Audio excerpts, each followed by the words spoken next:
शीर्ष में सारजी ग्रंथ विराजमान है और इसके अंदर अपने पूर्व अधिकार चल रहा है। और पूर्व अधिकार के अंदर गाथा नंबर 31 हमारी पूरी हुई, जिसमें कहा था कि गे ज्ञायक संकर दोष को अभाव करके। पहले में कौन सा दोष बताया था? गे ज्ञायक संकर दोष। क्या होते हैं ये दोष? कहाँ होते हैं? क्यों होते हैं? क्या हैं दोष? जैसे शरीर में रोग होता है ना, शरीर के अंदर बीमारी होती है, तो होती कहाँ है? कहाँ होती है? शरीर के अंदर ही होती है। शरीर के बिना तो नहीं होती, दीवार के अंदर तो नहीं होती। तो बुझो ना, खंबे को कैंसर हो गया है, ये खंबे की रिपोर्ट आने को आ गया, इस खंबे को कैंसर हो गया है। कहाँ होता है? शरीर के अंदर ही होता है। तो जब शरीर के अंदर होता है तो सब भागते क्यों है सही कराने के लिए? शरीर के अंदर है, पड़ा है ना, तो है क्योंकि जानते हैं ये रोग है। इसी का नाम है संकर दोष। संकर दोष माने रोग। कहाँ होता है? किसको होता है? मुझे ही होता है। क्या है ये? अज्ञानता है। अज्ञानता में उत्पन्न होता है। कैसा लगता है अज्ञानता में कि ये गे जो हैं ये मैं हो गया और मैं गे रूप हो गया। कैसा भासता है कि गे जो हैं वे मैं हो गया और मैं कैसा होगा? गे रूप हो गया। ऐसी भ्रांति जीव को बसती है।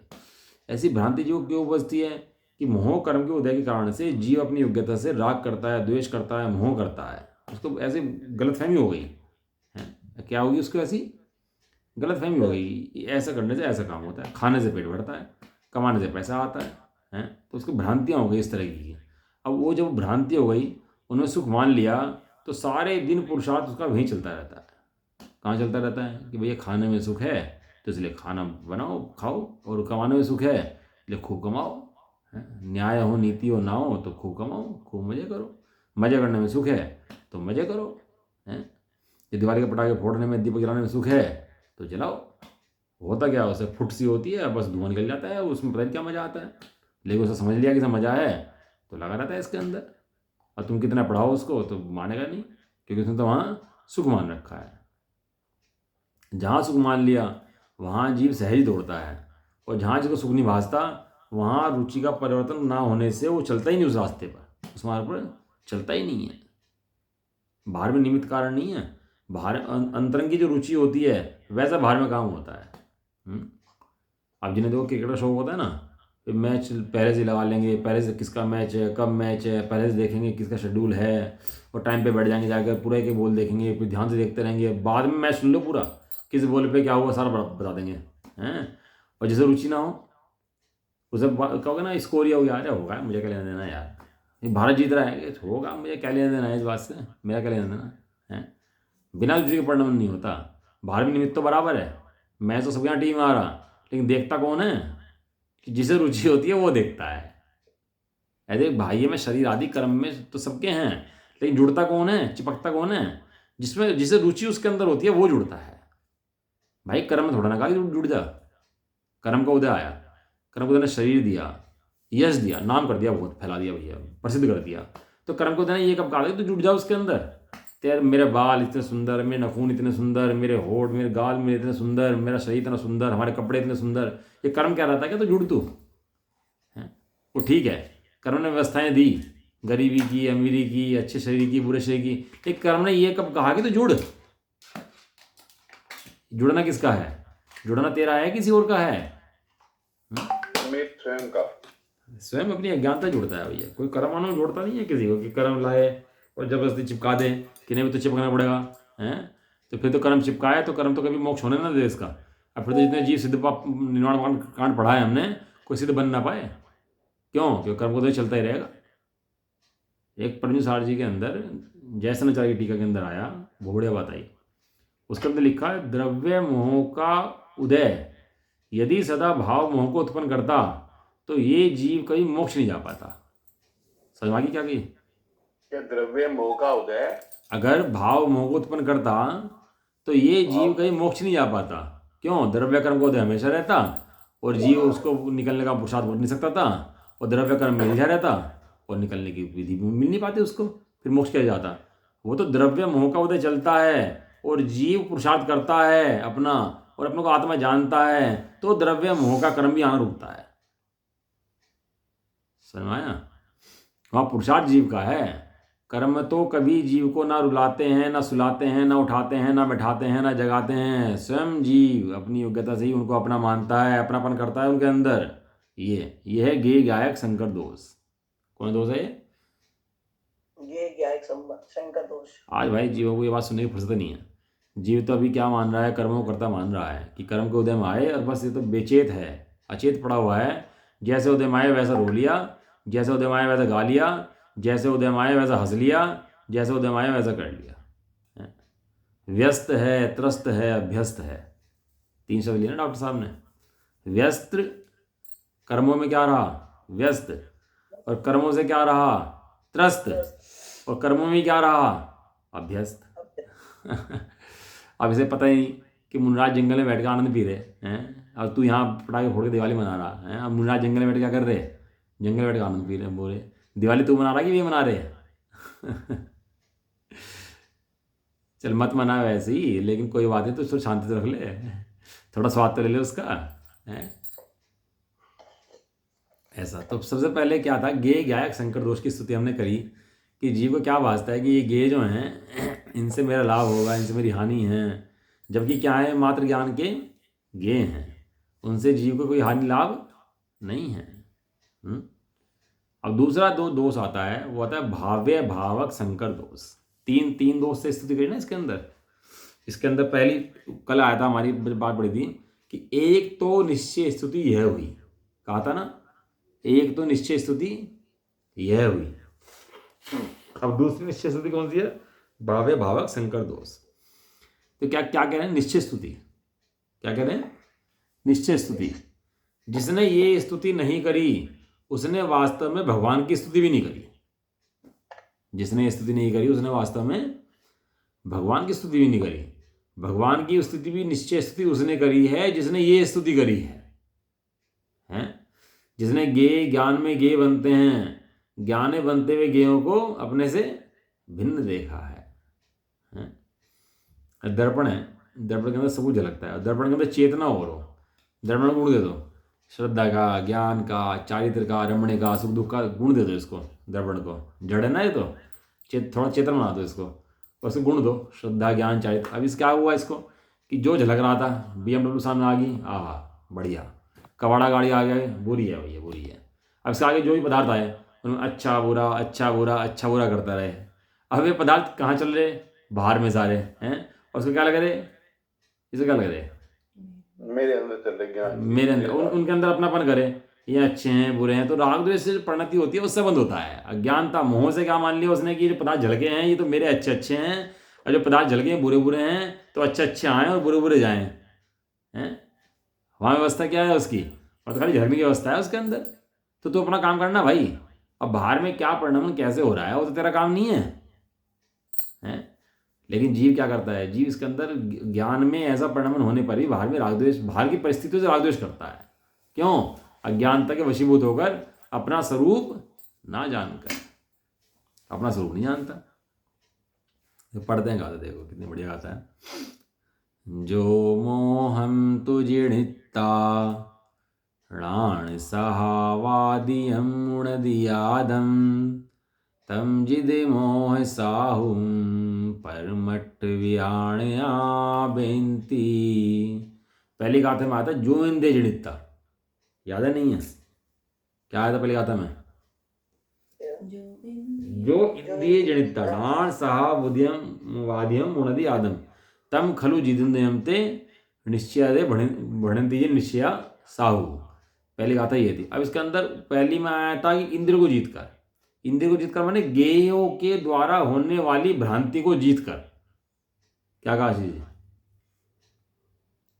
इंद्रियों के द्वारा होने वाली भ्रांति को जीतकर। हाँ, इंद्रिय माने वहां इंद्रियों का मतलब है गेय, जो ज्ञान में गेय झलकते हैं उसको कहा इंद्रिया। इंद्रिय के लिए 3 भेद, द्रव्येंद्रिय, भावेंद्रिय, इंद्रिय के विषयभूत पदार्थ। तो ये तीनों जो हैं ये ज्ञान के गेय हैं। ये तीनों क्या हैं? ज्ञान के गेय हैं। वहाँ जो इंद्रिया बाहर में है वो भी ज्ञान की गेय हैं, जो इंद्रिय के विषय हैं वे ज्ञान के गेय हैं। और तीसरी बात, मजे की बात सुनो, जो अंदर में ज्ञान की पर्याय है, जो इंद्रियों के विषय करती है, वो भी उस मेरे ज्ञान की गेय हैं।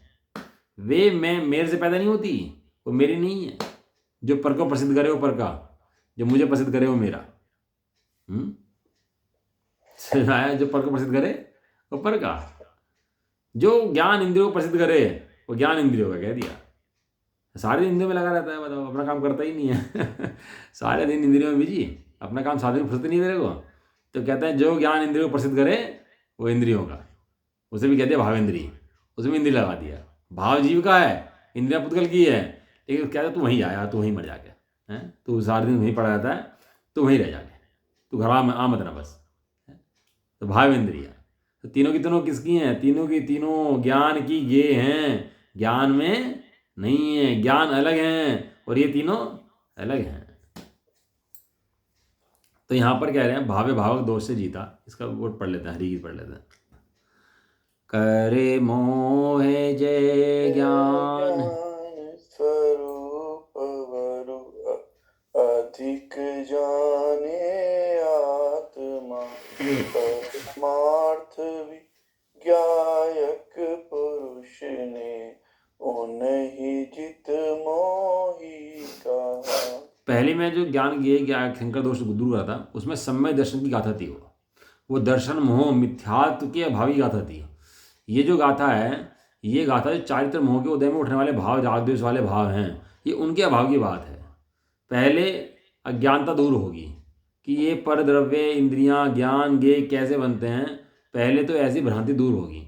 ऐसी भ्रांति दूर होने पर चारित्र मोह का जो विकार उठता है वो दूर होगा उसके बाद। ऐसा नहीं है कि पहले चारित्र मोह का विकार दूर हो जाए, अज्ञानता बाद में दूर हो, ऐसा नहीं होगा। पहले क्या दूर होगा? पहले जो ज्ञान गे और ज्ञान की जो भ्रांति जीव की है वो भ्रांति दूर होगी। उसके बाद जीव को जो अंदर में चारित्र मोह के उठने वाले राग द्वेष विकारी भाव हैं वे दूर होंगे। तो यहाँ जो मोह शब्द आया है वो मोह शब्द चारित्र मोह के लिए आया है। कहाँ से कहाँ तक चलता है चारित्र मोह? कि पहले से लेकर चौथे तक चलता है और पांचवें से लेकर आगे तक इसका अभाव चलता है। वहाँ 10वें तक अभाव चलता रहता है, 11वें से आगे पूर्ण अभाव है इसका चारित्र मोह का। 11 गुण स्थान है ना, 11 गुण स्थान में क्या होता है? शांत बैठ जाता है और फिर उदय में आ जाता है, उदय में आके फिर जीव नीचे आ जाता है, फिर ऊपर चला जाता है। तो ऐसे क्रम चलता रहता है। उपशम श्रेणी और छाया श्रेणी 2 श्रेणी होती है ना, उस तरह से। भाव्य भावक संकर दोष। भाव्य भावक माने भावक माने जीव, और भावक माने भाव्य माने जो अनुभव में आ रहा है, भावक माने जो अनुभव कर रहा है। अनुभव में क्या आ रहा है? मोह अनुभव में आ रहा है, और जीव क्या कर रहा है? उसका अनुभव कर रहा है। ऐसा क्या है? ये संकर दोष है। संकर दोष में भ्रांति है जीव की, ऐसा दूर करके स्तुति करते हैं। देखो गाथा का अर्थ करते हैं, क्या तो बढ़िया है। पढ़ो। जो मुनि मोह को जीतकर अपने आत्मा को ज्ञान स्वभाव के द्वारा अन्य द्रव्य भावों से अधिक जानता है, उस मुनि को परमार्थ के जानने वाला जित मोह कहते हैं। हाँ, वो जित मोह है। क्या करता है वो? पहले में भी यही विधि थी और इसमें यही विधि है। दर्शन मोह के जाने की भी यही विधि थी और चारित्र मोह के जाने की भी यही विधि है कि ज्ञान स्वभाव के द्वारा अन्य द्रव्यों से भिन्न अपने आप को देखे, जाने। दूसरी कोई विधि इसके मोह के जाने की नहीं है। क्या करे? अब जीव को क्या है कि पढ़ता तो रहता है, आनंद आता नहीं है, पता लगता नहीं उसको क्या चल रहा है। ये होता क्या है पढ़ने के बाद? कहीं समय दर्शन होता भी है, पता लगता ही नहीं लगता। समय दर्शन हो गया, कैसी अनुभूति होती है? कुछ भान भी होता ही नहीं होता कि हाँ भैया, भान भी होता है, निर्भरता भी होती है, राग द्वेष भी जाते हैं और दर्शन मोह का अभाव भी होता है। सारे काम होते हैं। कहाँ होते हैं? कि अपनी प्रणति के अंदर होते हैं। पता लगता है कि नहीं लगते? कि हाँ पता लगते हैं। किसे पता लगते हैं? जिसे होते हैं उसे पता लगते हैं। तो होते कैसे हैं? कि ज्ञान स्वभाव के द्वारा अपने को कर्मों से भिन्न देखने से होते हैं। अब तो जीव को भ्रांति है ना, कर्मों को उदय कार्य कराता है, कर्मों को उदय कार्य कराता है, लेकिन वास्तव में कर्मों को उदय कार्य नहीं कराता। कर्मों के उदय काल में जीव अपने आप को भूलकर जो अपने भ्रांति करता है उसके द्वारा वो दुखी स्वयं होता है। वर्तमान का दुख वर्तमान में, वर्तमान का दुख वर्तमान में, वर्तमान का दुख वर्तमान में। वर्तमान की अज्ञानता, वर्तमान का मोह और वर्तमान का दुख। यदि जीव अभी वर्तमान का दुख मिटा दे, वर्तमान में ज्ञान कर ले, तो अभी दुख मिट जाएगा इसका। कर्म के उदय कितने भी हों, नरक के उदय हों कर्म के अंदर, नरक में बैठा हो, तो वहां भी सम्यक ज्ञानी क्या है? वहां भी सम्यक ज्ञानी है। सुखी है। और देवों के अंदर मिथ्या दृष्टि बैठा हो, सारी अनुकूलताएं बैठी हो उसकी, तो वहां भी देव क्या है? वहां देव दुखी है। ये गणित समझ आएगा कि अभी तो क्या कहते हैं कि भैया मुनि बनो पहले, तब जाके सुख होगा, तब जाके ऐसा होगा। वो बात है बराबर नहीं है। पहले क्या करो? पहले तू आत्मा को जान। आचार्य देव ने क्यों कही ये बात है? पहले तू क्या कर कि पहले तू ज्ञान स्वभावी आत्मा को जान, क्योंकि यदि ज्ञान स्वभावी आत्मा को नहीं जाना और तूने सारे काम करे तो सारे मौके खाते में चले जाएंगे। हैं? पहला घड़ा उल्टा रख दोगे तो बाकी घड़ों क्या होगा? उल्टे रखे जाएंगे, सीधे रखे जाएंगे? उल्टे रखे जाएंगे। हाँ, इसलिए आचार्य देव ने क्या कहा कि तू पहला घड़ा सीधा रख, बाद में घड़े कम रख ज़्यादा रख, वो बात नहीं है, लेकिन पहला घड़ा तो सीधा रख ले कम से कम। अब वो क्या करता है? सारे घड़े उल्टे रखता है कि क्या होता है? कर्म को उदय के निमित्त से काम होता है, कर्म कार्य कराते हैं, वे कर्म नहीं कार्य कराते हैं। स्वामी जी थे ना अपने, तो स्वामी जी ने क्या हुआ, वहाँ श्वेतांबर मठ में थे, स्थानकवासियों में, तो मुँह पट्टी पे थे, तो मुँह पट्टी लगाए उनके हाथ में, अब दीव की योग्यता होती है देखो, आ जाती है एकदम से, तो वहाँ पर उन्हें समय सारजी दिया उसने, दामोदर सेठ ने। दामोदर सेठ था उनका, बहुत बड़ा वो सेठ था उन लोगों का, तो समय सारजी दिया। समय सारजी की सूरी गाथाएँ खोली, 5-6 गाथाएँ खोली, उनको वास्तव में ऐसा अनुभूति होगी सही में कि भाई समय सारजी से बड़ा ग्रंथ कोई नहीं है। इतना पढ़ते ही, इतना देखते ही, कि पूर्व के संस्कार लेकर आए थे ना, तो इसलिए हो गया। तो अब उन्होंने वहाँ पर कहना शुरू कर दिया उनके अंदर कि भैया ये जो है एक द्रव्य दूसरे द्रव्य करता नहीं होता, और जो कर्म है वे करता नहीं होते। उन लोगों ने बात मानी ही नहीं, कहने लगे नहीं भैया कर्म तो करता होता है, साफ दिख रहा है, कैंची से कपड़ा कटता है, पेट्रोल से गाड़ी चलती है, खाने से पेट भरता है, ये सब कार्य दिखाई दे रहे हैं तेरे हैं होते हुए। बैटरी खत्म हो गई, 1 सेकंड।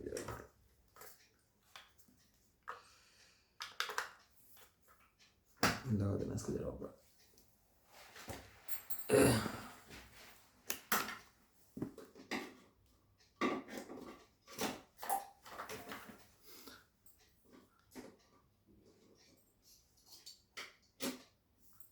हाँ ठीक। ये कैंची से कपड़ा कटता है, पेट्रोल से गाड़ी चलती है, ये सब काम होते तो प्रत्यक्ष दिखाई दे रहे। और स्वामी जी कह रहे कि पेट्रोल से गाड़ी चलती नहीं है, कैंची से कपड़ा कटता नहीं है, खाने से पेट भरता नहीं है, हैं कौन माने? तो खैर वहाँ पर उन्होंने बात कही तो किसी ने मानी नहीं, बल्कि दामोदर सेठ तो उल्टा बहस पे आ गया, कहना नहीं ऐसा नहीं हो सकता, कर्मों से कार्य होता है और हमें कर्मों को हटाना है, कर्मों को भगाना है।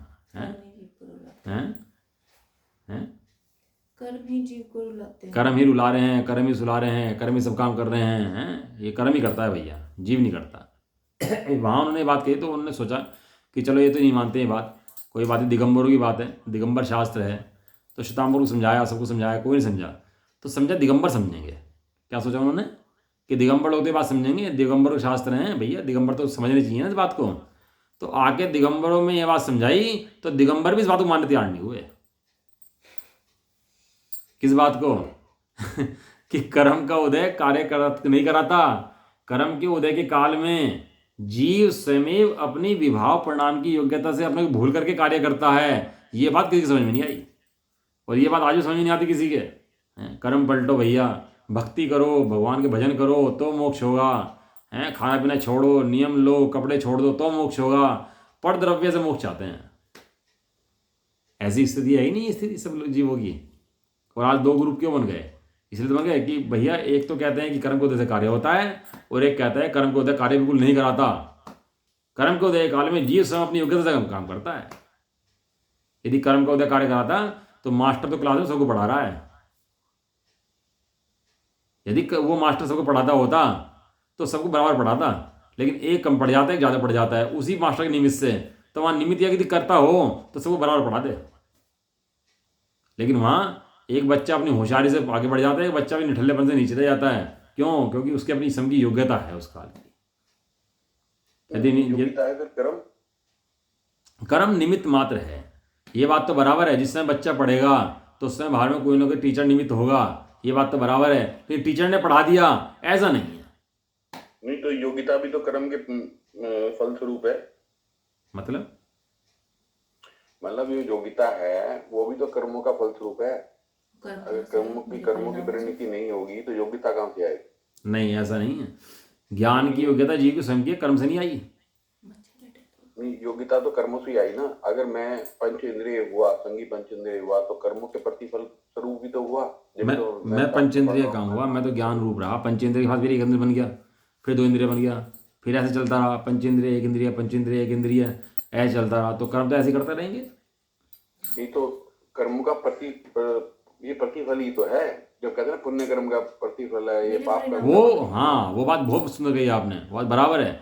कर्णा नियोग के ग्रंथों में ऐसा कथन आता है कि कर्मों से कार्य होता है, कर्म के उदय में समोषण मिलते हैं, कर्मों के उदय में पंचेंद्रिय मिलती है, कर्मों के उदय से ऐसा होता है। ये वहाँ जो कथन है वो निमित्त कथन है, कर्ता कर्म का कथन नहीं है। वो जो निमित्त वहाँ वो जो कथन है वो बराबर कथन है, ये किसकी अपेक्षा से? निमित्त की अपेक्षा से, कर्ता की अपेक्षा से कथन नहीं है। नहीं, कर्ता की अपेक्षा से हम नहीं मान रहे। कर्ता की अपेक्षा से अगर अगर होगा तो फिर सभी को मोक्ष हो जाएगा। हाँ, ये बात, ये तो समझा रहे कर्ता बस। की अपेक्षा से कहो तो सभी को मोक्ष है फिर तो। हाँ, ये तो बात समझा रहे। वहाँ वो कथन ये तो निमित्त, वहाँ बात कथन। ये बात तो क्लियर है ना सर। कर्ता हाँ की ठीक अपेक्षा है, से सभी को मोक्ष है, फिर ऐसे दिक्कत क्या है? तो कोई दिक्कत ही नहीं है। कर्ता की अपेक्षा से अभी मोक्ष नहीं है। कर्ता की अपेक्षा जितना विकार परिणाम जुड़ा हुआ है उतना मोक्ष नहीं है, और जितना अपना परिणाम अपने में जुड़ेगा उतना मोक्ष है। अगर कर्ता की अपेक्षा से होता तो सबको मोक्ष होता, लेकिन कर्मों का जो प्रतिफल आता है, कर्मों के प्रतिफल के तहत कर्मों तो ने योग्यता। नहीं बांधा, कर्मों के उदय में जीव ने अपने आप को स्वयं से बांधा। यदि ऐसा ना हो तो कर्म को उदय बना रहता है और जीव मुक्ति प्राप्त कर लेता है। बताओ, जीव अपने को शुद्धात्मा देख लेता है कर्म उदय काल में भी। तो कैसे देख लेता है वो ऐसे देख लेता है। नहीं, ये बात क्लियर नहीं। देखो समझो, कल बिजली एक प्रश्न सुने थे तो बहुत अच्छी बात आई कि भाव्य मोह है। यहाँ कौन है? भाव्य मोह है और भावक जीव हैं। उधर क्या है कि उन्होंने जो बात बताई कि भैया इधर तो मोह का उदय है, इधर ज्ञान का उदय है, इधर त्रिकाल शुद्ध एक अखंड आत्मा विराजमान, इधर कर्म का उदय विराजमान। और जीव किसका अनुभव करता है? वो तो जीव की स्वतंत्र परिणति है कि जीव उस कर्म का अनुभव करता है कि जीव त्रिकाल का अनुभव करता है। जो जीव उसका अनुभव करता है वो संसारी है, और जो जो त्रिकाल का लक्ष्य करता है वो मोक्ष मार्गी है। ये जीव की स्वतंत्र योग्यता है कि वो अनुभव किधर जाया करे। नहीं, अनुभव अलग चीज है, योग्यता अलग चीज है। अब जो नहीं, उदय आता है, उदय जो वर्ड आया, उदय किस चीज का? और उदय का प्रभाव क्यों? हाँ, उदय दो चीज का है। एक तो कर्मों का उदय, एक जीव के अपने भावों का उदय। दो उदय अलग अलग हैं, ये दोनों जुड़े हुए नहीं हैं। नहीं, कर्म का उदय हो गया, एक भाव का उदय हो गया, चलो ठीक है। पर भाव से तो भाव कर्म बंधे। भाव यदि जोड़ेगा तो भाव कर्म बनेंगे, क्यों नहीं बनेंगे? यदि अपने को ज्ञान स्वभाव देखेगा तो भाव कर्म नहीं बनेंगे। और जब भाव कर्म बंधेंगे तो मैं भी तो वही कह रहा हूँ।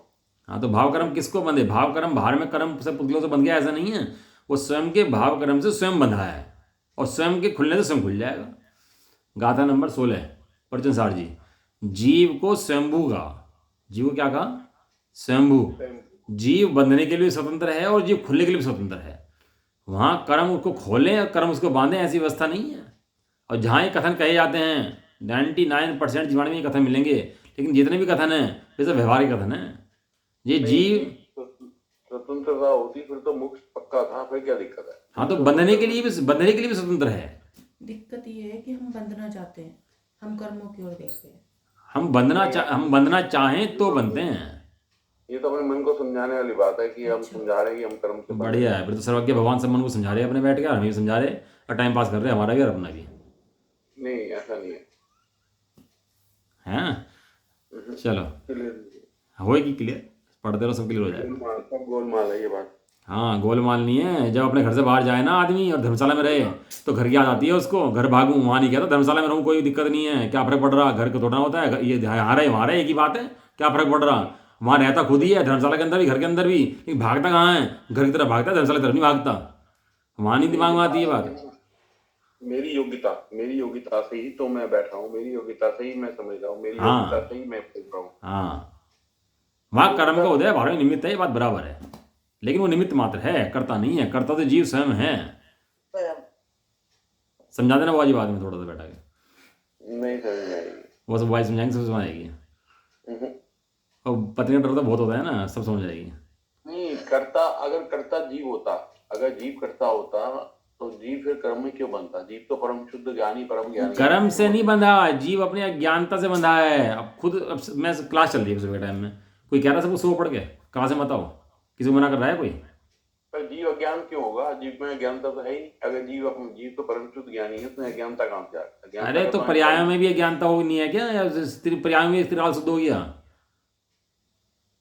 पर्याय में त्रिकाल शुद्ध हो गया क्या? या पर्याय में नहीं बंधा? यदि पर्याय में नहीं बंधा मानोगे तो सारे सिद्ध होंगे, यहाँ नहीं मिलेगा कोई भी संसार के अंदर। नहीं भाई, मेरे दिमाग में बैठनी चाहिए। द्रव्य गुण पर्याय वाले फर्क नहीं है बात। द्रव्य गुण का पर्याय का निर्णय करो, द्रव्य पर्याय का निर्णय करो, गुण भी बीच में हटा दो। द्रव्य पर्याय दिन में चलाना। द्रव्य पर्याय दो बातें आचार्य देव ने क्यों कही है? द्रव्य पर्याय, ये खेल क्या है? द्रव्य शुद्ध है, पर्याय शुद्ध है। द्रव्य एक है, पर्याय अनेक हैं। द्रव्य खंड है, पर्याय खंड खंड रूप है। ये ऐसा भेद क्यों कहा? किसकी है पर्याय, कहाँ होती है? विचार करो ना इनका, जब निकल के आएगा बात सब। देखो टीका,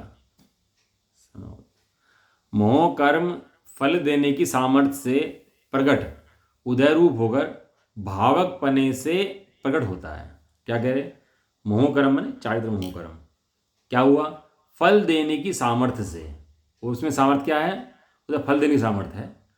अभी तीर्थंकर देव का तो कुछ समोषण लग रहा नहीं लग रहा पूरा का पूरा? फल देने की सामर्थ्य है कि नहीं है कर्म की? फल देने की सामर्थ्य से प्रकट हुआ उदय रूप होकर के, और भावक पने से प्रकट होता है। तदापि तदानुसार जिसकी प्रवृत्ति है। क्या शब्द दिया? क्या शब्द दिया?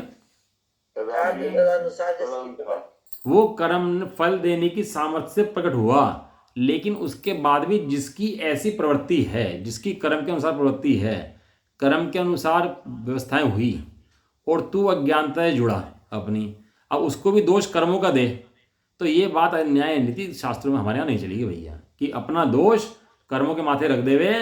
ऐसी व्यवस्था हमारी जनागम में संभव नहीं है। दोष तो खुद का, वो रखे कर्मों के सिर पर। तो टोटम जी लिखते हैं कि ऐसी अनीति तो जिनागम में संभव नहीं है, हैं? ऐसे भी जीव हुए जिन्हें कर्म के उदय आए, लेकिन कर्मों के उदय से भिन्न रहे, हैं? पार्षद भगवान आदि है ना, कर्म के उदय से भिन्न रहे। देखो दो तरह के जीव होते हैं, एक तो होते हैं चोरी चकारी करते हैं, वो एक होते हैं न्यायपूर्वक रहते हैं। दो तरह के जीव होते हैं। वहाँ वो जो अन्यायपूर्वक चोरी चकारी करता है, उसे कोई जबरदस्ती हाथ पकड़ के नहीं कराता कि चोरी चकारी कर, चाहे तो न्यायपूर्वक अच्छे से रह सकता है। लेकिन चोरी चकारी जो करता है वो स्वयं की अपनी अन्याय की योग्यता से करता है, बाहर में कोई उसको नहीं कहता कि तू ऐसे काम कर।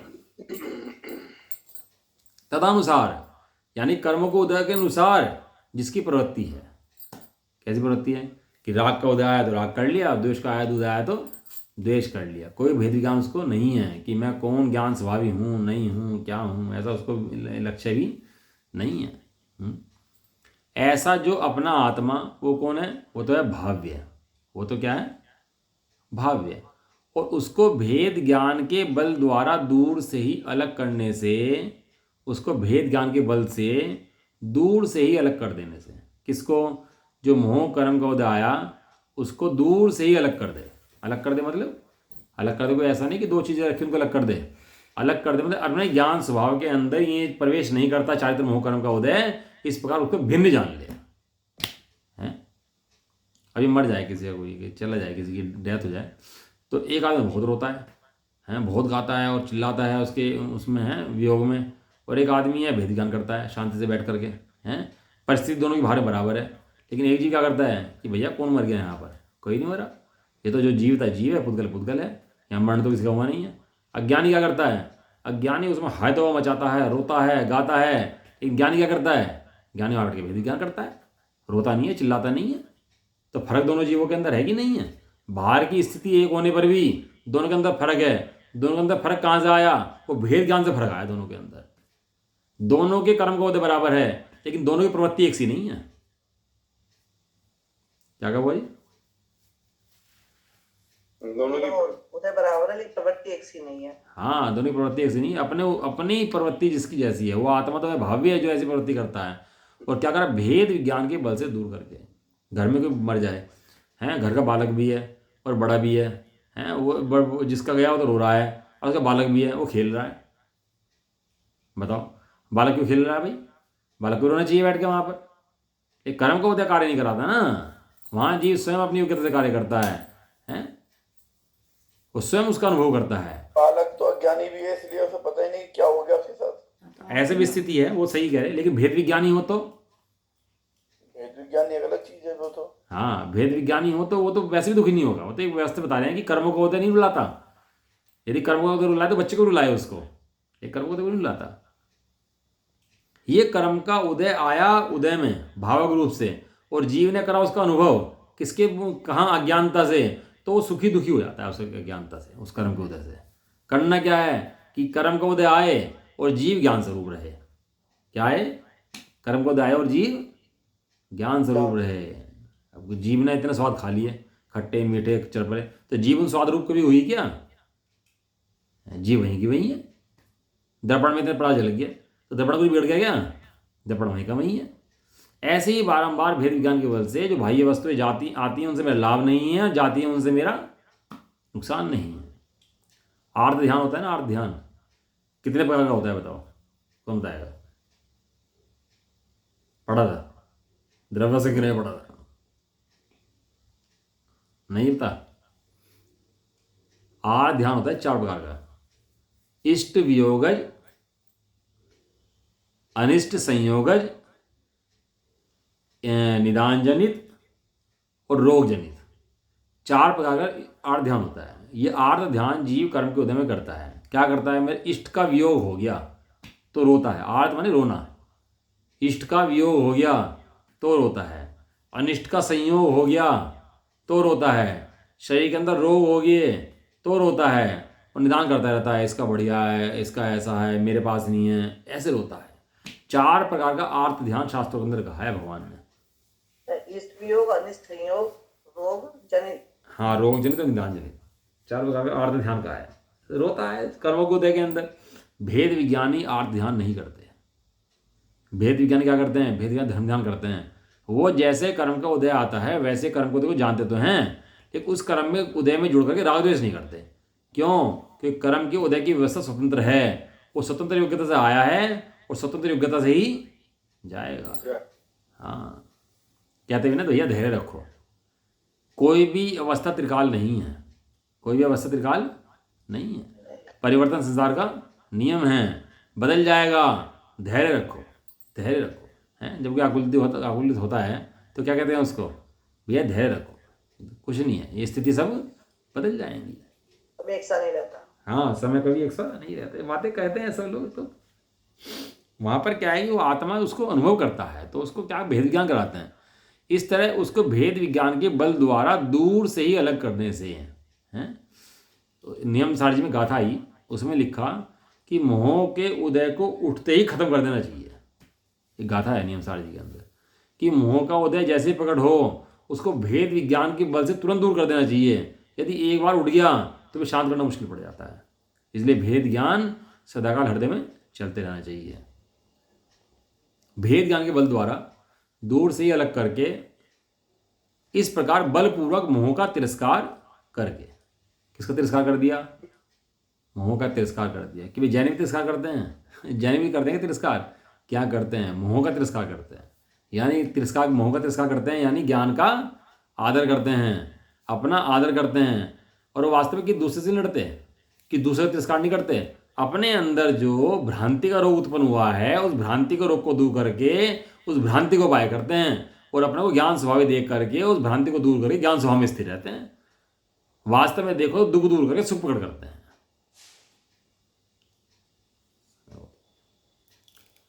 चलो कल पढ़ेंगे इसको आगे ना, अलग करके बलपूर्वक मोह का तिरस्कार करके। यहाँ तक की बात हमने पढ़ ली। भाई क्या है भैया, भेद विज्ञान तो बहुत जरूरी है। भेद विज्ञान के अभाव के बिना तो कितने त्यौहार मनाओ, कितने पर्व मनाओ, वो त्यौहार पर्व मनाना ही नहीं है। वो तो भ्रांतियाँ हैं अपनी जो अनादिकाल से चलती आ रही हैं। अनादिकाल से अनंत जीव ऐसे पर्व मनाता आया, लेकिन इससे कल्याण निकलने कभी भी हुआ नहीं। निकलने के मार्ग तो यही बने जब जीव भेद विज्ञान के द्वारा, जैसा भगवान ने भेद विज्ञान करके अपने मोक्ष का उपाय किया है, उसी विधि से हम भी भेद विज्ञान करके अपने मोक्ष का उपाय करें, तब तो उपाय बनता है। अन्य तो उपाय नहीं बन सकता। लाख करे उपाय है, कर्म का फेर मिटे ना भाई, भजा ना वो। कोई लाख करे चतुराई, कर्म का फेर मिटे नारे भाई। बहुत ट्राई करे, बहुत अकल लड़ाए, शुद्धात्मा देखे बिना अपने को, पासवर्ड दिए बिना, पासवर्ड देना मोबाइल के अंदर तो पासवर्ड सही होगा तो एकदम खुल जाएगा, और पासवर्ड सही नहीं होगा तो बिल्कुल नहीं खुलेगा। यहाँ मोक्ष का जो भगवान मोक्ष गए पासवर्ड दे गए उसका, क्या पासवर्ड देंगे कि शुद्धात्मा देख, और एकदम गेट खुलेगा, खुल जा सिम हो जाएगा, तुरंत मोक्ष का गेट खुल जाएगा। और इसके बिना तो भैया लाख करोड़ उपाय कर तो भी मोक्ष का द्वार खुलने वाला नहीं है। हाँ, इसलिए भैया अपने को निर्णय का कोई नहीं, आज नहीं दिख रहा, कोई नहीं दिख रहा, कोई बात नहीं, दिखेगा।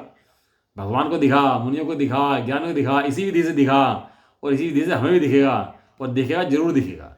यही रास्ता मोक्ष मार्ग का है, इसके अलावा अन्य उपाय मोक्ष मार्ग का नहीं है।